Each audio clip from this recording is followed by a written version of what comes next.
Hey, how's it going, everyone? Welcome to Shifting Lanes. My name is Hanson. Thank you so much for tuning in. And for this video, you find me sitting in the 2021 Volkswagen Atlas Cross Sport. And I'm here to tell you my likes and dislikes about this SUV so that you have a better idea before you buy. I have reviewed the 3-row version of this SUV called the Atlas, and if you want to watch that review, please click the link up here. That review was of the SE with technology trim with the 2-liter turbo engine, and this Cross Sport review will be of the SEL Premium trim with the 3.5-liter naturally aspirated V6. So there are a lot of differences between these two vehicles, and hopefully after you watch them both, you'll be able to know how to spec your Volkswagen Atlas or Atlas Cross Sport. The biggest difference between the Atlas and the Cross Sport is the number of seating. This is a 2-row SUV, and visually, the Atlas Cross Sport also has a lower roofline and a rear end that looks more sporty. The Atlas Cross Sport has all of the exterior design elements that I love about the regular Atlas. I love the straight lines and boxy features, the sharp-edged wheel arches, the lines on the hood, and the horizontal bars on the grille gives off a simple but premium looking design. I like the look of the LED lighting and how the grille blends in cleanly with the LED daytime running lights. I also like how the front bumper cleverly hides the park distance control sensors on the front. This being the SEL Premium trim, you'll also find some extra chrome around the side windows, the doors, and also around the rear end. And just like the regular Atlas, I hate how Volkswagen designed these fake exhaust ports. Removing the traditional exhaust ports is probably an engineering decision to keep the costs low and improve the aerodynamics of the car, but they should have just fully embraced the disappearing exhaust port and designed the rear end differently, instead of trying to create the illusion that it still has these design elements from the past. To me, this looks like painting a six-pack on your stomach when you don't have one. It looks ridiculous. What's even worse is if you get the R-Line, the fake dual exhaust becomes a fake quad exhaust. The Atlas R-Line might just be the worst offender of fake vents and exhausts on the market right now. And if you can think of others, please let me know in the comments below. Regardless, if I were to pick up an Atlas or an Atlas Cross Sport, I would still go with the R-Line despite the fake vents, because the front end looks visually more appealing and also the wheels look more attractive and upscale. Moving inside, the interior design is very similar, perhaps even identical to the Atlas, save for the two-tone color palette. You'll find the same design themes from the outside, lots of straight lines and boxy and angular elements. Very German, clean, and straightforward. This being the SEL Premium trim, you'll find some more upscale elements like the leather seating, heated and ventilated front seats, heated steering wheel, ambient lighting, dual zone climate control, 360-degree camera view, which they call overhead view camera, panoramic moonroof, and heated second row outboard seats. But there's still some of that budget Volkswagen DNA floating around here and there, and some of the tough plastics don't look and feel too attractive, and the switchgear are all very serviceable but also plain looking. Some elements of the interior reminds me a lot of a rugged work truck and not a classy SUV. But there's plenty to like about this Atlas Cross Sport, and I really like that fully digital instrument cluster. More and more car companies are implementing these displays into their cars, and it's such a great way to make a car feel much more up to date. In Volkswagen, they call this the Volkswagen Digital Cockpit, and it can be had in the SEL trims and up. I like how the display is highly customizable. It can totally transform to your liking, displaying whatever information you feel is important to you. This is the whole point of digital displays. You can personalize it in many different ways and to your liking. My favorite view is this full map view, but you can also have a traditional 2-gauge cluster look or this alternate display. I also like the infotainment. This is an 8-inch touchscreen, and it has touch capacitive buttons on the side and also physical volume and tuning control dials. This has a proximity sensor, so it can sense the presence of your hand when you bring it close, and that's used for gesture control. It's not as good as BMW's gesture control, because this one you can only swipe left or right, and it's still not very good because there's a sweet spot to it. But you can see that this is pretty gimmicky and not at all very reliable. So as you move further away, Yeah, so I look silly in here, but anyway, you get the point. There's also Apple CarPlay and Android Auto in here, and you can connect to it wirelessly. Strangely, they don't call it wireless Apple CarPlay, they call it wireless app connect. And if you want to connect via a cable, then you're going to need to buy some USB-C cables, because that's the only type of connection in here. It's very forward thinking of Volkswagen, but also a bit inconvenient for people that don't have those cables just yet. And there are 3 USB connections in the front row, 2 up here and 1 hidden in this massive armrest. There's also a wireless charger in this cubby hole. Now, wireless charging can sometimes be finicky because the wireless charger and your phone has to line up just right for it to charge. But I like the way Volkswagen designed it in here. The surface is sloped down so that you could just toss your phone in here and it'll rest against the back, and it'll have a reliable wireless charging connection at all times.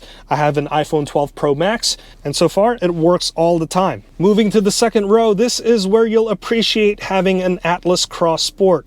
The legroom is extra generous at 40.4 inches. That's an additional 2.8 inches over the Atlas.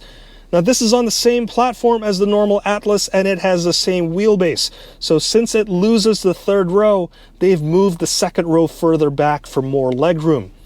However, due to the lower roofline, you do sacrifice on some headroom at 37.3 inches, or 2.2 inches less compared to the regular Atlas. That amount of headroom accounts for the ½ of an inch that's tacked on for having this massive panoramic moonroof, which isn't bad considering how great it looks while sitting inside.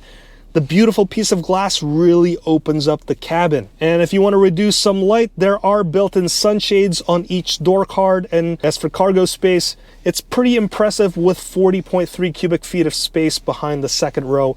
And that expands to 77.8 cubic feet of space with the second row folded down. This is, of course, no match for the regular Atlas, which can reach up to 96.8 cubic feet of space with the second and third rows folded down. Now, how does it drive? Well, it drives a lot like the regular Atlas. It drives very nicely and comfortably. There are different driving modes, and you can access it via the button here. Comfort and Sport modes drive distinctly different. Sport is a bit more fun because the throttle response is a bit better and the steering feels more direct. However, I felt that the shifting is a bit rougher under Sport mode and in low speed situations, to the point where I like to keep it under normal if I'm just commuting. This Atlas Cross Sport also includes 4Motion. That's Volkswagen's all-wheel drive system. Now, this is basically a front-wheel drive SUV, but once it senses slip, there's an electronically controlled clutch that quickly engages, and that sends up to 50% of the torque to the rear wheels. There's also a system called Active Control that basically changes how the all-wheel drive behaves depending on certain situations. So for example, under snow mode, the Active Control system is going to try and minimize wheel spin. So that means it's going to try and shift earlier, reducing power and maximize traction, especially during cornering. Under off-road mode, it's going to operate similarly to snow mode, but it's going to relax some of the wheel spin restrictions, and it's also going to apply hill descent control for any surface steeper than 10%. And for off-road custom, you can basically adjust a bunch of different all-wheel drive parameters. You can change your all-wheel drive system between off-road to normal, and you can also change your hill start assist, your hill descent control, steering, drivetrain, adaptive cruise control, various settings to fit your needs. As for power, this SEL is equipped with a naturally aspirated V6. This is the more powerful engine option, and it's also $1,800 more expensive. It makes 276 horsepower and 266 pound-feet of torque. This gives you a lot more towing capability at up to 5,000 pounds, as opposed to the 2,000 pound limit for the 2-liter turbo. Now, the V6 also takes regular gas, whereas the 2-liter turbo requires premium. After having driven both engines, I prefer to go with the lighter and the cheaper 2-liter turbo engine. I think it drives a bit livelier, and the turbo engine feels punchier when you really step on it. Yes, it has less horsepower, but in terms of peak torque, it's only down by 8 pound-feet of torque. Not a noticeable difference. The 91 octane fuel requirement for the 2-liter turbo engine is a tough pill to swallow, so the cheaper and more efficient engine may be more expensive to operate in the long run. And lastly, I want to talk about Volkswagen's Travel Assist. A bunch of cars have these sensors to help with adaptive cruise control and also lane keeping systems. And they've gotten so good to the point where these vehicles can almost drive themselves with very little human input. Volkswagen's Travel Assist basically uses the adaptive cruise control and lane keeping features to sense its surroundings, and it works decently well as long as the sensors have no obstruction and the roads aren't too complex like a highway. It works pretty reliably. I've tested a bunch of Volvos and their system is called Pilot Assist, and I found their system to work a little bit better than this Volkswagen Atlas Cross Sport, because in stretches of road where this system would give up, the Volkswagen's Pilot Assist would keep churning on. Regardless, it's nice to have these driving assist systems to help ease some of that strain from long drives. So overall, do I recommend the Volkswagen Atlas Cross Sport? If you're looking for an attractive two-row SUV with plenty of cargo room and a spacious interior, this is a pretty good choice. And I also like the level of technology found in this SEL Premium. It's pretty impressive. I don't care too much for the finish and the quality of materials inside, but then again, you'd be paying a lot more for a more premium feel. I also don't care for the V6 power and would prefer to stick with the 2-liter turbo power plant for better efficiency and better driving feel. Now, if you're in the market for this Atlas Cross Sport, you should also take a look at the Ford Edge and the Jeep Grand Cherokee, both which I've reviewed before, and if you're interested, please click the links down below. The Honda Passport is also a great alternative, so make sure you add that to your test drive list. Well, there you have it. That's my review of the 2021 Volkswagen Atlas Cross Sport SEL Premium with the V6. If you've learned something, please consider hitting that like button, hitting that subscribe, and also hitting that notification bell so that you can be notified anytime we make a new video. I want to thank you so much for watching all the way till the end.